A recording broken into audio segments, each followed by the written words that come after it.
তোমাদের অনেকের মনেই জিজ্ঞাসা থাকে যে মেকআপ ক্লাস করার পরেই কি আমরা কাজ পাবো, বা অনেকে তো এটাও ভেবে নাও যে মেকআপ ক্লাসটি শেষ হবে আর আমি অমনি শেখাতে শুরু করে দেব। কিন্তু আসলে তা নয়। অবশ্যই তোমরা কাজ পাবে, কিন্তু তার জন্য নিজের কাজকে আরও অনেক ভালো করতে হবে। একজন বিগিনার মেকআপ আর্টিস্ট এবং একজন প্রো মেকআপ আর্টিস্টের তফাৎটা নিশ্চয়ই তোমরা বুঝতে পারো। একটা মানুষ যখন বহু বছর খাটাখাটনির পরে নিজের কাজকে আরও অনেক বেশি মডিফাই করে তোলে, তখনই কিন্তু সে নিজের নামের পিছনে একজন প্রো মেকআপ আর্টিস্টের তকমাটা লাগাতে পারে। সেটা তো আর নিশ্চয়ই 20 দিন বা 24 দিনের ক্লাস করার পরে হয় না, তাই না?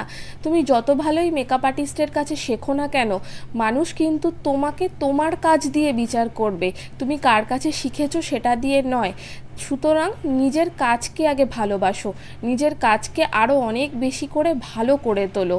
আবার তো অনেকে এটা দেখে শিখতে আসে যে বাবা এই প্রফেশনে তো অনেক টাকা, একবার সাজালে আমি এত এত টাকা ইনকাম করতে পারবো, তাহলে চলো ওই প্রফেশনটাকেই আমি বেছে নিই।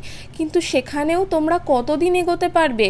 যে জিনিসটার প্রতি তোমার কোনো ভালোবাসাই নেই, তুমি জানোই না কি করে কি করতে হয় না করতে হয়, বা তুমি নয় শিখে গেলে কি করে কি করতে হয়, কিন্তু তোমার সেই জিনিসটার প্রতি কোনো ইচ্ছাই নেই, তাহলে তুমি কিভাবে কাজ করবে? তাই আগে তুমি যেটা শিখতে চাইছো তার প্রতি ভালোবাসা তৈরি করো, তারপর তুমি সেই জিনিসটা নিয়ে চর্চা করো, দেখবে নিশ্চয়ই একদিন তার ফল তোমরা হাতে নাতে পাবে। আমি অনেক কিছু বলে ফেললাম, প্লিজ কেউ কিছু আমার কথায় মনে করো না। সব শেষে এটা ছিল আমার একটি ক্লাস ডেমনস্ট্রেশন লুকটা কেমন লাগলো তোমাদের অবশ্যই কমেন্ট করে জানিও। চলো টাটা, আবার দেখা হবে অন্য কোনো লুক নিয়ে।